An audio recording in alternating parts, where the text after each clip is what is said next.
can be really, really easy to make lowercase gods out of so many things.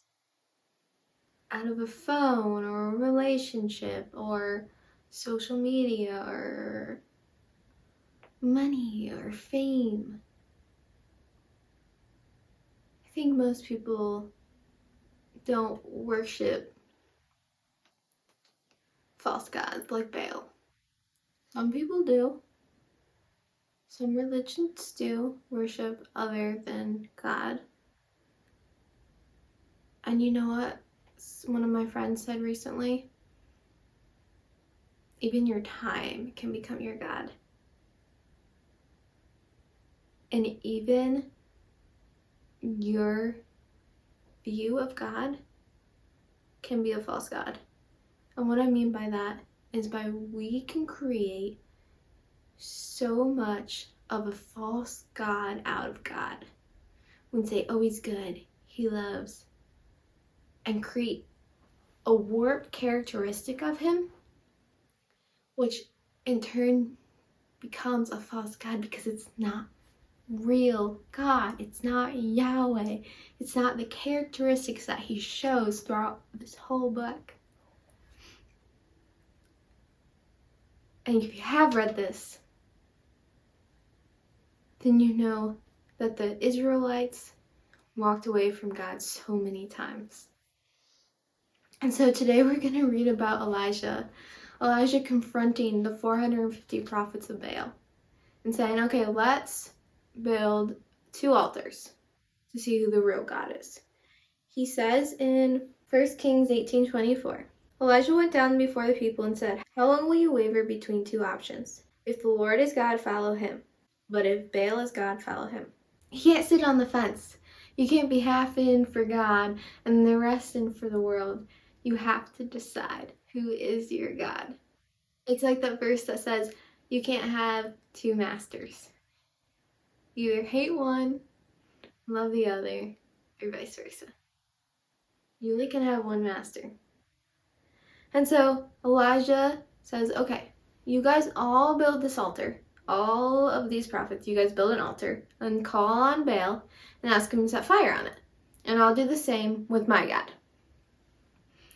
And so they build this altar, the Baal people first, and they're calling out to him.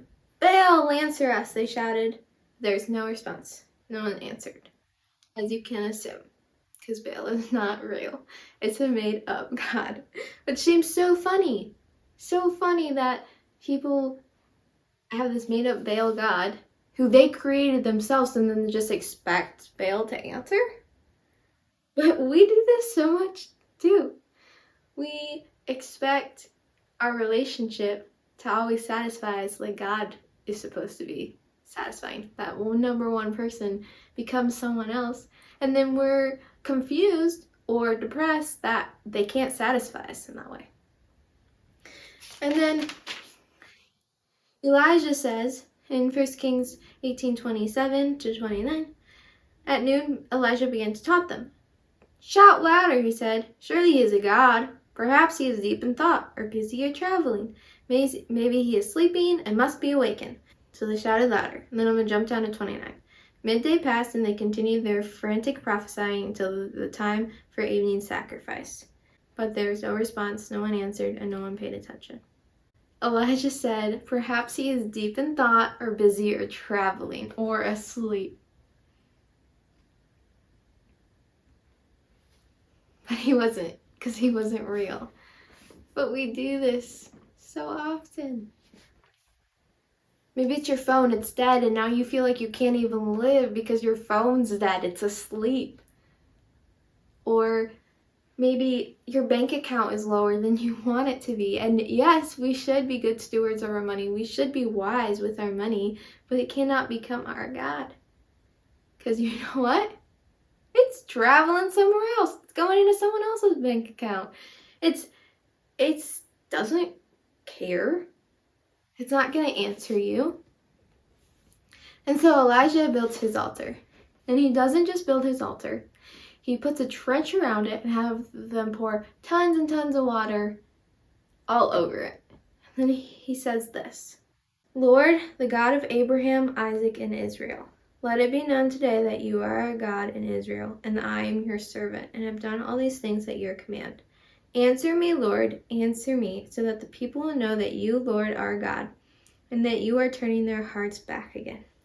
Then the fire of the Lord fell and burnt up the sacrifice, the wood and stones in the soil, and also licked up the water in the trench. When all the people saw this, they fell prostrate and cried, "The Lord, He is God. The Lord, He is God." I love that Elijah prayed that. How in our lives can we ask God to answer us or to work in us so that the people would know that He is God and will turn their hearts back again? What in your life can you pray about? God, please help me to know the words to say. Spirit, please speak through me when I'm talking to this person so that their heart can turn to you. Please give me the right words. Please guide me and direct me in who I need to talk to today, who I need to reach out to today, so that their hearts will be turned back to you. And God answered. He set fire, and they believed that He was the real God. Their hearts went back to Him. Their hearts went back to Him. Maybe you need that reminder today too. God is real. God is the Yahweh, the creator of all things, the one who sent His Son to die for every person in the world who accepts so that they can one day be in heaven again with Him or have the way to get to heaven. He is Yahweh. He is Jehovah Jireh, the provider. He is the healer. He is so loving. He is good. And He deserves all the glory and all the praise forever and ever. Isn't that awesome? He's so cool. Maybe it's just a time after this to sit with God and just be reminded about how cool He is, how awesome He is. Let's pray. God, you're amazing. God, you have created and done so many miracles. God, you are alive. You are so strong. No one can destroy you. You are so wise. You've created us and we have wronged you again and again and again, but you love us anyway. God, you're so deserving of our glory. Your love for us is beyond my comprehension and beyond anyone's comprehension. And you want us with you in eternity. You are so cool and the only real God. Help us to not put anything above you. Help us to always keep you first. Help us to love and seek you, and God, just give us the desire to seek you. Give us the hunger and thirst and want so bad for only you.